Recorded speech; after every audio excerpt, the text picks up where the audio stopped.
कोई व्यक्ति मंद बुद्धि हो गया है और उसकी बुद्धि मंद हो गई है और वह नित्य कथा सुनेगा, तो कथाएं सुनने मात्र से कथाओं में जो पॉजिटिव एनर्जी मिलती है, लाखों लोग कथा सुन के सुधर गए, लाखों लोगों का बिजनेस व्यापार सवर गया कथा सुन के।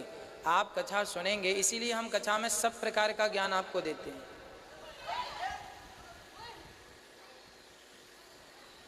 इसलिए हम कथा में सब प्रकार का आपको ज्ञान देते हैं ताकि आप किसी भी प्रकार से ज्ञान से अछूते ना रह जाएं।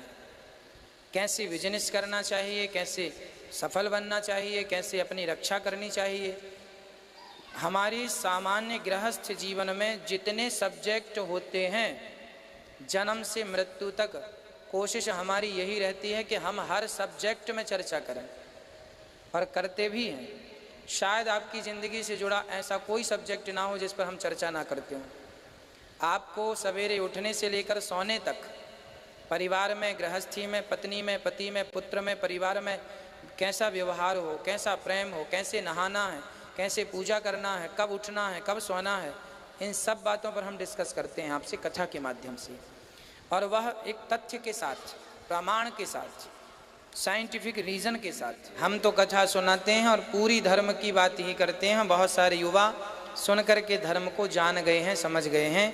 आज युवाओं को ज़रूरत है कि वो धर्म से जुड़ें, कथाओं से जुड़ें।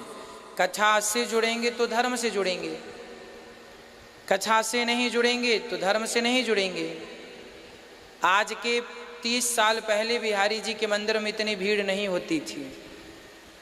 जब से कथाएं शुरू हो गई और बिहारी जी की महिमा को समस्त जनता तक पहुंचाया गया, तब लोगों के अंदर दर्शन की लालसा जागी, उत्कंठा जागी। पहले जगन्नाथपुरी में इतनी भीड़ नहीं होती थी, पर जब बताया गया कि जगन्नाथ भगवान का दर्शन करने से ये होता है, लोगों को जागरूकता आई, तब लोगों की उत्कंठा हुई, तब लोग जाने शुरू किए। तो बिना कथा ही सबसे बड़ा धर्म का प्रचार है। कथा कहती है चारों धाम जाओ, जगन्नाथ जी जाओ, रामेश्वरम जाओ, द्वारिका जी जाओ, बद्रीनाथ जी जाओ। कथा ना हो तो कोई घर से ना निकले, कथाएं ना हो तो कोई दान पुण्य ही ना करे, कथाएं ना हो तो माँ बाप की सेवा ना करें लोग। बहुत सारे लोग सीख गए हैं। कई बार तो गौरी गोपाल वृद्धाश्रम से अपनी माँ को बच्चे लेकर भी चले जाते हैं कि अब हमारी बुद्धि बदल गई, अब सेवा करेंगे। तो ये कथा का ही तो प्रभाव है।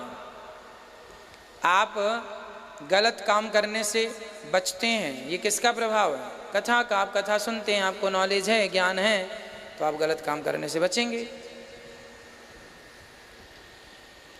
कथा ही सुननी चाहिए और बच्चों को माँ बाप के द्वारा कहा जाए कि बेटा कथा सुना करो।